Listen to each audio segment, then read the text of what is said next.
Government کا کہنا ہے کہ معاشی حالات جتنے خراب تھے اس میں بتدریج بہتری آ رہی ہے، مہنگائی کی شرح کچھ کم ہوئی ہے اور ہمیں ایشورنسز مل رہی ہیں باہر سے کہ کچھ ہم پر اعتماد بحال ہو رہا ہے، ہمیں پیسے ملنے کی امید ہے۔ ڈاکٹر افضل اقدس ہمارے ساتھ ہیں۔ ڈاکٹر صاحب، میں آپ سے پوچھ رہا تھا کہ گورنمنٹ جو پازیٹیو سپن دے رہی ہے تھوڑا حالات کو، آپ کو وہ نظر آتا ہے کہ اس میں دم ہے؟ جی، میں اس کو اگری کرتا ہوں۔ میں سمجھتا ہوں کہ جو گورنمنٹ کی اکنامک پرفارمنس ہے it's been satisfactory in the sense کہ جس طرح سے انہوں نے اسٹیبلائز کیا ہے ہماری اکانومی کو۔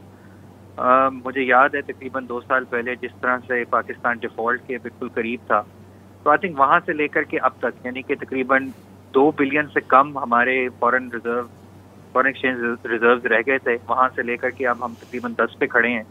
اس کے علاوہ ہم نے اپنی انفلیشن 38% سے اب ہم 11% کے اوپر آ گئے ہیں۔ سو مچ سو کہ فائنلی اب آپ نے دیکھا کہ مانیٹری پالیسی میں انہوں نے 150 بیسس پوائنٹس کمی بھی کی ہے۔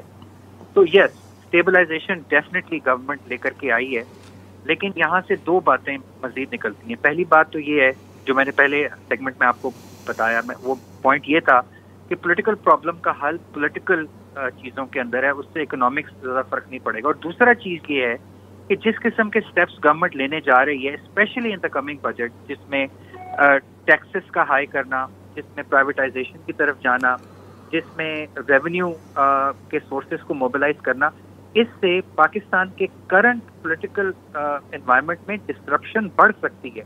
تو میں یہ سمجھتا ہوں کہ یہ بہت ہی ایک کمپلیکس سچویشن میں آ کر کے پالیسی میکرز پھنستے ہوئے مجھے نظر آ رہے ہیں۔